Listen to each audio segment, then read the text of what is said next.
예, 넘어진 자, 약한 자의 뒤집기, 넘어진 자, 약한 자의 뒤집기라는 제목으로 하나님 말씀 증거하도록 하겠습니다. 오늘 역대상 21장은 그 같은 평행 구절이 사무엘상 24장, 사무엘 제일 마지막 장입니다. 근데 사무엘하 마지막 장은 다윗의 이제 마지막 기록인데 마무리가 좀 이상하지 않습니까? 되게 마지막 그러면 어떤 위대한 사람의 죽음, 뭐 주인공의 죽음 이렇게 끝이 납니다. 근데 다윗의 마지막 기사를 의도적으로 다윗의 실수로 삼았습니다. 그러니까 실수와 회복, 좀 더 진하게 얘기한다면 죄와 회복으로 삼았다는 것입니다. 그자에 하나님께서 은혜를 주셨다는 거예요. 그러니까 죄와 은혜, 이는 의도가 있다고 생각을 합니다. 무슨 얘기입니까? 우리 다윗 왕국도 그렇고 우리 인생도 그렇고 인생의 기초를 자기 공로로 삼으면 안 된다는 거예요. Not by self. 그리고 항상 은혜로 삼아야 된다. But by grace. 이게 가장 중요한 메시지라는 것입니다. 인구조사 했습니다. 그거 왜 했습니까? 그 다윗은 생각하기를 우리가 예수를 믿다 보면 이렇게 속을 수 있습니다. 자기는 하나님의 감동으로 인구조사를 한다고 생각을 했어요. 근데 하나님의 평가는 사탄의 충동이다.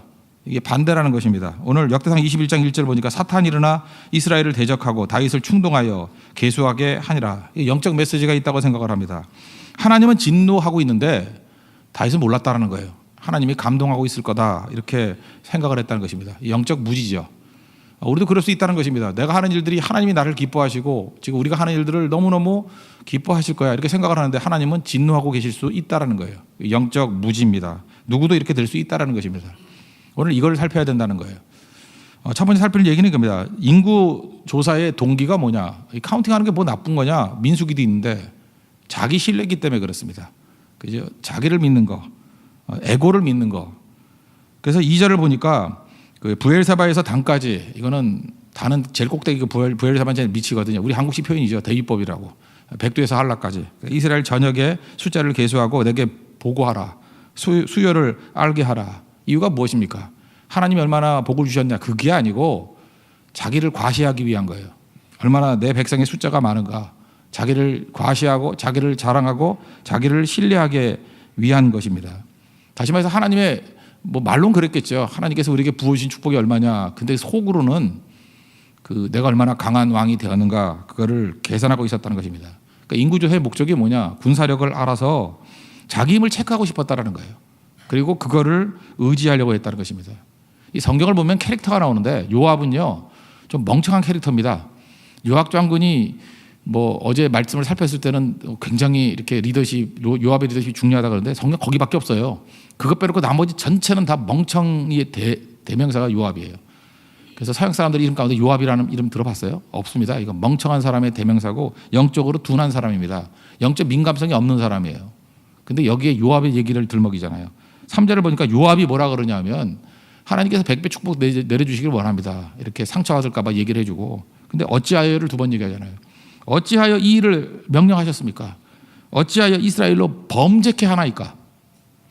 요압도 봤던 거예요. 요압도 본 이건 범죄 행위거든요. 이거는 과시하려는 거고 이건 하나님 앞에서 옳지 못하다. 지금 영적 상태로 보면 요압과 다윗은 상대가 안 되는 거거든요. 이 요압은 그 영적으로 민감성이 없는 사람, 다윗은 하나님과 항상 교제하는 사람. 근데 이런 영적인 민감성이 없는 요압도 보는 거를 요즘식으로 하면 유치원 아이도 아는 일을 다윗은 몰랐다는 거예요. 영적으로 이렇게 추락할 수 있다는 것입니다. 이 인구조사가 그냥 가가지고 대충 센 게 아니고요. 이 사무엘하 24장 8절을 보니까 9달 20일 20날을 조사했습니다. 그러니까 이게 국가사업이에요. 1년 내내 이 조사만 했다는 모든 걸 다 합쳐가지고. 병력이 얼마큼 됐습니까? 5절 보니까 꽤 많았죠. 그 북쪽 이스라엘 10지파가 110만 명, 또 남쪽이 47만 명, 합치면 157만 명. 그러니까 군사력이 157만이에요. 우리나라 뭐 지금 군사력이 몇 명인지 모르지만 60만 뭐 대공 그러던데 옛날 157만이래요. 지금 60만도 안 되는 것 같은데 그죠? 그 157만. 그 남북한 합친 것만큼 되겠죠. 그 정도의 군사력이 있었으니까 얼마나 믿음직하겠습니까? 자기 힘 의지한 거예요. 요압은 본 거죠. 이게 하나님을 신뢰하는 내용이 아니다. 그러니까 왜 이런 일을 벌였겠습니까? 사실은 설명을 하려면 설명할 수 있어요. 그 이전에 아들 압살롬의 반역이 있었고 또 세바의 반역이 있었고 그러니까 하나님의 능력으로 극복은 했지만 그래도 불안한 거예요. 하나님도 도와주시고 내 군사력도 카운팅해가지고 믿을 만하다는 것을 확인하고 싶은 것입니다. 우리도 그렇죠. 아무것도 없을 때 하나님만 의지해서 한다 그러다가 나중에는 하나님도 보호하시고 통장도 나를 보호해야 되고 하나님도 보호하시고 땅도 나를 보호해야 되고 하나님이 나를 보호하시고 인간관계도 나를 보호해야 된다. 그래서 노년에요 하나님의 일은 안 하고 헛된 일 하는 사람이 있어요. 하나님 말고 또 다른 안전망 만드는데 인생을 보낸다고요. 그게 안전한 게 아니고 영적으로 보면 굉장히 위험해지는 거거든요. 이제까지 하나님 의지해서 여기까지 왔으면 이제 나머지는 뭐예요? 이 돈을 무시하는 방법 중에 하나가 막 쓰는 거거든요. 종로로 하는 거예요. 그래서 그걸로 하나님의 일들을 하면은 더 강해지는 건데 다윗도 이랬다는 거예요. 다윗도. 그러니까 우린 뭐 예외 아니죠. 나이가 들면서 두려워지는 건 믿음이 없어지는 거예요. 왜 두려워지죠? 세상 믿을 거 하나도 없어. 뭐 이런 말 많이 쓰잖아요. 그러니까 하나님 말고 다른 걸 의지하려고 그러는 거예요. 사실 그게 얼마나 허망한 일이라는 거 옆에 있는 사람 요압도 하는 일인데 그 똑똑한 사람이 이렇게 바보가 된다는 거예요. 다윗도 이랬으니까 정신 차리라는 거예요. 하나님만 철저히 의지하고 이런 짓 해서는 안 된다는 거죠. 골리앗 앞에서의 모습 보십시오. 그 거인이 오는데 아무것도 없이 물맷돌 들고 너는 칼과 단창으로 나오지만 나는 만군의 여호와 이름으로 나아간다. 그리고 승리했잖아요. 근데 그걸 모르는 거죠. 요압 이것 때문에 요압도 반감이 좀 생겼는가 봐요. 그래서 6절을 보니까 마땅치 않게 여겨. 그러니까 요압이 이게 진짜 캐릭터예요. 그래서 충성이 없어요. 이 친구는. 요압은 충성심이 없어요. 옆에는 끝까지 붙어 있는데 자기 이익이 있느냐 없느냐 그걸 따지는 사람이라서 마음이 좀 이렇게 굽어졌는가 봐요. 그래서 레위 사람과 베냐민 사람은 계수하지 않았더라. 이게 명확한 거죠. 다윗이 왜 살라 그랬어요? 얼마나 많은 백성이 있는지를 과시하기 위해서. 레위 사람 싹 빼버리고 베냐민 사람 싹 빼버리고. 그리고 과시하려고 그러면 어떻게 숫자를 세죠? 되게 교인 숫자가 다 엉터리라 그러는데 둘, 넷, 여섯, 여덟, 열 뭐 이렇게 시잖아요. 어떤 교회는 뭐 돌아가신 분까지도 안 지우고 계속 놔둔다면서요. 그러니까 막 이렇게 과시하려고 그러잖아요. 근데 요압은 이렇게 세웠다는 거예요. 하나, 둘, 셋, 넷, 넷, 넷, 넷, 다섯, 여섯, 일곱, 여덟, 열 이렇게 세웠다는 거예요. 그죠? 볼 때는 그냥 카운팅하다가 적게 만들라고. 이건 무슨 얘기입니까? 그만큼 마음속에 저항감이 있었다라는 거예요. 지금 다윗 왕국의 마음의 균열이 일어나는 것들을 보지 않습니까? 왕에 대한 존경심이 있었는데 이제는 저런 인간적인 모습을 보이는 건 아니지 않나 하면서 이게 균열이 가기 시작하더라는 거예요. 이게 약화되는 것입니다. 그러므로 우리가 인구조사 우리 속에도 있습니다. 나를 의지하려는 거예요. 자기 신뢰하려는 거. 그러니까 어떻게 해야 되겠습니까? 하나님 신뢰 안으로 다시 돌아가야 된다는 거예요. 오직 주밖에 없습니다. 그래서 우리 인생 가운데 잘 될수록 조심해야 된다는 거예요. 다윗의 마지막을 우리가 경고하는 거예요. 그 훌륭한 다윗도 인구조사라는 거 이게 치명적인 영적인 약점이 되었다는 것입니다. 너희들도 이렇게 살면 안 되고 하나님만 의지하는 인생이 되라. 이거 구호로 말한다면 not by self but by grace. 두 번째 하나님 의지하는 은혜를 의지하는 모습으로 돌아오죠. 죄를 깨닫는 다윗입니다. 이게 다윗의 또 위대성인데 8절을 보니까요. 내가 이 일을 행함으로 큰 죄를 범했습니다. 그리고 하나님께 기도하면서 종의 죄를 용서하시고 제 종이 심히 미련하게 행했습니다. 라고 회개를 합니다. 근데 이 회개가 위대한 이유가 뭐냐면 시간적으로는 되게 짧았고요. 두 번째는 선지자의 개입 없이 이루어진 회개예요. 그러니까 다윗은 영적으로 괜찮은 거죠. 이전에는 범죄했으면 뭐 나단 선지자라든지 이렇게 와야 되는데 여기 가 선지자가 오지만 그 뒤에 와요. 선지자 없이 자가 회복이 가능한 사람이 됐던 거예요. 하나님과 묵상할 때 그런 일이 벌어지죠. 여러분 마찬가지 하나님 말씀 붙들고 날마다 경건 생활하고 예배드리면 이렇게 스스로 하나님 앞에 넘어졌다가도 돌아올 수 있는 힘이 있다라는 것입니다. 그리고 시간적으로 되게 짧았어요. 바세바가 범죄했을 때 1년이었는데 이때는 9개월 20일 정도 한 10개월 정도 만에 하나님 앞에 돌아오는 은혜가 있었다는 것입니다. 여러분 죄라는 건요 굉장히 강한 힘이 있습니다. 우리를 끌고 가고요. 우리를 종노릇하고 우리를 망하게 만드는 게 죄의 힘입니다. 근데 죄가 힘을 잃어버리는 방법이 뭔지 아십니까? 회개하면 죄는 힘을 잃어버려요. 예수님 십자가 앞에 나아가면 죄는 힘을 잃어버린다고요. 그래서 우리 뭐 항바이러스제 먹는다는 게 뭐예요? 항생제 먹는다는 게 뭐예요? 우리 속에 있는 그 나쁜 바이러스들을 죽이는 거 아니에요. 그러니까 우리 속에 있는 죄라는 바이러스를 확실하게 죽이는 건 뭐냐? 회개예요. 회개하면 다 죽어요. 이거 완전 전멸돼 버립니다. 예수님 십자가 앞에 나가면 완전히 멸해진다라는 거예요. 우리가 주님 앞에 나가는 거예요. 십자가 앞에 더 가까이 나아가는 것입니다. 우리 배추도 마찬가지죠. 배추도 이렇게 힘이 세요. 생배추 좋아하는데 어떤 거 이렇게 잘못 먹으면 막 이빨이 부러질 정도로 센 게 있어. 그럴 때 그거 죽이는 방법이 있죠. 소금 탁탁탁 치면은 푹 가라앉아 버려요. 우리가 지금 생배추 같은 사람들 많습니다. 소금 좀 뿌려야 돼요. 그래서 팍 죽어버려야 돼요. 내 힘이 아닙니다. 하나님의 능력으로 살아가는 것입니다. 그러면 되는 거죠. 갓선지자를 통해서 하나님께서 이렇게 하신 적이 이것도 은혜예요. 내가 너를 징벌할 터인데 객관식으로 한 건 제가 여기가 처음인 것 같아요. 그죠? 벌 받을 대로 객관식으로 받아봐. 그 3년 동안 기근, 3년 동안 적군에게 도망치는 거, 그 다음에 3일 동안 전염병. 물론 뭐 시간적으로 짧고 강력한 거를 원했겠지만 그 13절 같은 데 보니까 내가 맞아도 하나님께 맞는 게 좋습니다. 얻어 터지면서도 은혜를 구하잖아요. 내가 사람한테 맞지 않기를 원합니다. 하나님이 징벌해 주세요. 하나님 앞에 나아갔다는 거예요. 그래서 3일 동안 전염병으로 7만 명이 죽죠. 징벌입니다. 어떤 사람은 이렇게 얘기를 해요.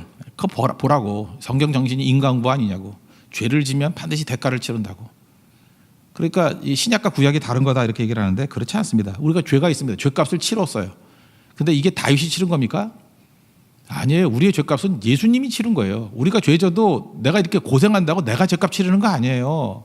예수님이 죄값을 치른 거죠. 그러면 우리가 아무리 회개한다 해도 내가 내 죄값을 치를 수 있는 거 감당이 안 됩니다. 내가 어떻게 그걸 감당을 해요? 죽어도 안 되는 거예요. 그거는.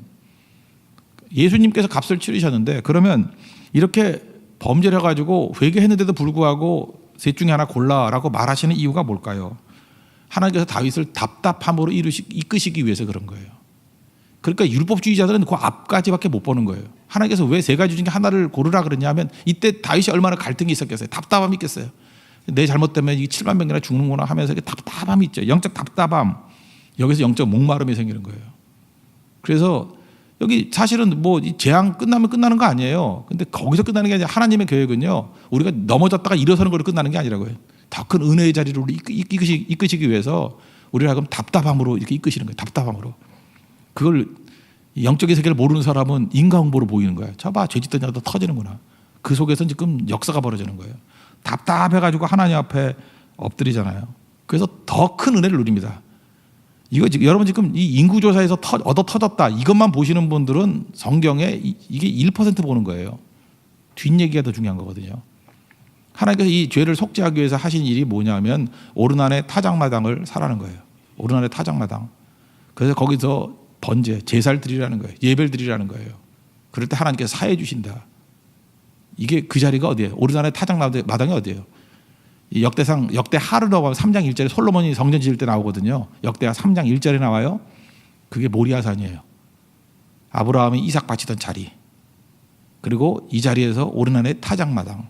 여기서 죄를 지었는데 예배를 통해서 제사를 통해서 하나님께서 은혜 부어주신 것이고 역대하 3장 1절에 가면 그 자리가 성전터가 된 거예요. 하나님 메시지는 뭔지 알아요? 이게 왜 들어간지 알아요? 지금 바벨에서 돌아온 백성들이 이 성경 왜 읽었어요? 성전 재건하려고 읽은 거라고요. 그러니까 이 자리가 어떤 자리인지 아니? 아브라함이 아들들 했던 모리아산 자리고 이 자리가 어떤 자리인지 아니? 다윗의 마지막 기록이 뭐였어요? 인구조사하다가 얻어 터진 범죄의 자리였지. 그 자리 하나님께서 오르날의 타작마당을 사라고 해서 여기서 예배 드렸을 때 사합을 받고 영원한 예배 자리로 삼지 않았니? 거기에 솔로몬은 성전을 지은 거고 신약에 보면 그 자리가 골고다의 십자가의 자리가 된 거라고요. 그러니까 이 메시지의 핵심은 뭐예요? 죄가 아니에요. 죄보다 훨씬 더 큰 하나님의 은혜의 역사가 있었다라는 것입니다. 그러므로 우리도 인생을 어떻게 살아야 되느냐면 그 죄져서 해결하고 죄져서 해결하고 여기서 끝나는 게 아니라 그럼 뭐 죄 안 짓고 내 능력 길러가지고 내 힘 과시하고 사는 게 다예요? 그게 신앙의 내용이 아니고요. 우리 기초가 이 엄청난 다윗 왕국의 기초가 자기 공로 위에 세워지면 안 된다는 거예요. 성경을 제일 잘못 읽는 게 뭐냐면 다윗이 얼마나 위대한가. 다윗의 위대성만 따져가지고 우리도 다윗을 본받자라고 나가는 거는 제가 볼 때 성경의 진리의 20%도 깨닫지 못하는 거예요. 그런 측면이 있습니다. 훈련받기 위해서. 다윗을 본받자. 근데 그게 아니고요. 이 메시지 핵심은 다윗같이 하나님께 순종하는 사람들도 이렇게 넘어진다. 다윗은 그의 공로 위에 세워진 다윗 왕국이 아니었고 공로 위에 세워진 하나님의 나라가 아니었다. 그 자리는 은혜 위에 세워졌다는 거예요. 이 은혜죠. 이건 예수님의 십자가 위에 세워진 거라는 거예요. 그러니까 여러분 지금 세워야 될 것들이 얼마나 많습니까? 내 인생도 그렇고 우리 가정도 그렇고 사업도 그렇고. 사업 어디 세울 거예요? 여러분 알게 모르겠는데 여러분 뇌리 속에 있을 거 아니에요. 이 사업체의 시작은 누구 때문에 시작된 거야? 내 힘 때문이야. 내 아이디어고 그때 내가 잘했었지. 이게 아니고요. 이 시작은 하나님의 은혜였어. 내가 다 망하고 깨지고 아마 여러분들 지금 이 자리에 예배드린 사람 다 그랬을걸요. 거의 거지되기 직전이었는데 갑자기 하나님께서 뭐 어떤 길을 확 열어줘가지고 그때 뭐 기도를 엄청나게 했던지 하나님의 도우심을 구해가지고 간신히 살아남았어. 그래서 내가 굶어 죽을 줄 알았는데 간신히 살아남았어라고 했는데 그게 은혜의 자리가 된 거예요. 막 커지기 시작하는 거죠. 그러면 또 잊어버려요. 달것 같이. 이 자리가 보통 자리가 이제는 안 잊어버리죠. 그래서 그 자리가 성전 자리가 된 거예요. 그러니까 오르난의 타작마당을 잊지 마라. 우리 은혜로 시작했다.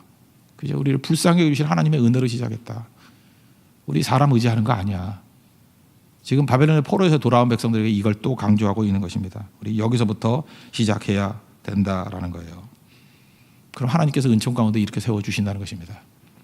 여기 오르난의 타작마당 이 얘기를 하면서 우리가 배울 수 있는 게 뭐냐면 여러분 잘 보세요. 두 가지 기독교가 있어요. 하나는 죄를 지었더니 하나님께서 치셔서 박살이 났다. 근데 뭐 회개했더니 뭐 하나님이 다시 회복시켜 주셨다. 여기서 끝나는 기독교가 있고요. 죄를 지었는데 얻어 터졌다. 그랬더니 하나님이 회복시켜 준과 동시에 그거에 대한 액센트는 크지 않아요. 하나님이 그 자리를 영구히 예배자로 서는 자리로 만들어 주셨다. 내 인생이 바뀐 자리예요. 나는 은혜 위에 서 가는 인생이다. 그래서 나는 평생 예배자가 된다. 나는 예배자입니다. 그게 나오는 거예요. 예배자라는 게 뭐예요? Not by self, but by grace. 그게 예배자예요. 예배자는 나를 부인하고 십자가 붙드는 거예요. 은혜 붙드는 거예요. 그게 교회입니다. 그게 바른 신앙이고 이게 성경이 말하는 가장 중요한 핵심이라는 거예요. 그러면 아까 전자에 나오는 죄 짓고 뭐 징벌받아서 뭐 회개했더니 돌아왔다. 여기서만 머물러 있으면은 해결 안 되는 게 뭐냐면 상처가 해결이 안 돼요. 그래서 신앙이들 가운데도 예수는 믿는 것 같은데 심지어 기도도 많이 하는 것 같이 보이고 새벽 기도도 안 빠지는 것 같이 보이는데도 상처가 해결이 안 되는 분들이 있어요. 은혜를 모르면요 상처가 해결이 안 돼요. 제가 아침에서 이걸 뭐 직설적으로 표현하기 좀 그래서 그런데 이런 속담이 있죠. 남편 복 없는 여자가, 이건 사실 여자라 그러니까 가면 안 돼. 그냥 할게요. 남편 복 없는 년이 자식 복도 없다. 이래야 이게 가슴이 와닿는 것 같아요. 남편 복 없는 여자가 자식 복도 없다. 이게 지금 많은 사람들이 끄떡끄떡 하면서 이게 사라지지 않고 계속해서 대를 물려서 우리도 알잖아요. 지금 젊은 애들도 알더라고 이거. 남편 복 없는 여자가 자식 복도 없다. 이건 뭐예요? 이상한 남편 만났다는 거죠. 남편 복이 없어요. 그죠? 없어요. 그러면 이 여자분은 상처를 받은 거 아니에요. 상처를 받았는데 왜 이 상처가 해결이 안 되는 거예요? 은혜를 모르기 때문에. 그러니까 악으로 사는 거죠. 상처로 사는 거예요. 그러니까 자식에게 대물림이 된다는 거예요. 왜냐? 남편에게 받은 상처를 자기는 안 했다고 그럴지 모르지만 자식에게 다 쏟아부은 거예요. 분노를, 상처를 다. 그러니까 그 집에는 얼마나 불쌍합니까? 이분은 자기만 불쌍하다고 생각해. 근데 애들이 얼마나 불쌍해. 애들이 기진맥진해 있는 거예요. 상처가 다 가는 거예요. 그러니까 부모의 상처를 온전히 다 받은 아이가 제대로 설 리가 없죠. 그러니까 이 말은 우리 민족의 대표적인 표어가 돼버렸어요. 남편 복 없는 여자가 자식 복도 없다. 이거는 은혜 깨닫기 이전에 깨지 못하는 거예요. 그러니까 이거 뭐 남편도 마찬가지겠죠. 뭐 아내 복 없는 남자가 자식 복도 없다. 아내로부터 맨날 스트레스 받고 하면은 그 자식들에게 쏟아부을 거 아니에요. 그러니까 자식들이 삐들어 가죠. 그 복이 없겠죠. 근데 그 자녀 입장에서는 뭐예요? 그 부모 복 없으면은 부모 복, 아빠 복 없으면 엄마 복도 없다, 그지? 뭐 아빠가 세면, 그죠? 엄마 복 없으면 아빠 복도 없다. 그러니까 애들 어디 가겠어요? 교회 오죠. 예, 교회 오는 거예요. 그래서. 근데 그 상처가 다 있는 거예요. 상처가. 지금 교회 안에도 이런 일이 벌어지는 겁니다. 그래서 교회에서 맨날 난리 부리고 뭐 이상해지잖아요. 그래서 교회는 그거 지적하면서 왜 저는 성격이 안 좋아, 저는 왜 문제가 있나, 믿는 애가 왜 저래. 그게 아니고요. 우리가 이 역대상 21장에서 깨닫는 게 뭐냐면 그래서 교회는 은혜가 있어야 돼요. 교회는 그래서 예배가 살아있어야 돼요. 예배가 살아있고 하나님의 임재가 있는 예배를 드리면 살아계신 예수님을 만나잖아요. 십자가를 만나잖아요. 그러면 옛날에 그 죄와 징계 이건 다 잊어버리고 은혜의 자리로 나가요. 그래서 치유가 돼요. 상처가 없어요. 지금 모든 상처가 다 힘을 잃어버려요. 그걸 사람이 변화됐다 그러고 그걸 born again 중생했다 그러는 거예요. 그게 변화의 능력이에요. 이게 기독교입니다. 그래서 이 오르난의 타작마당 여기까지 가야 돼요. 다 해서 인구조사는. 근데 인구조사만 얘기를 하면 안 돼요. 인구조사에서 이게 인간의 모습인데 이거는 나를 믿을 게 못 되는 거 아니냐. 그걸 깨닫는 거예요. 그리고 회복이 문제가 아니고 하나님은 더 큰 은혜를 주시기 위해서 은혜의 자리로 성전이라는 예배의 자리를 이끌기 위해서 우리에게 답답함을 주신다는 거예요. 이건 징벌이 아니에요. 죄값은 예수님이 다 치르셨어요. 더 큰 자리 이끄시는 은혜입니다. 그 은혜를 누리고 교회가 이 오르난의 타작마당 같은 교회 또 성전 같은 교회 십자가가 있는 교회가 되는 그래서 우리 상처가 다 치유받고 우리 상처로 살지 맙시다. 은혜가 흘러가는 우리 하나님의 거룩한 교회가 되기를 축원합니다. 예, 모두 자리에서 일어나겠습니다. 261장 찬송하겠습니다.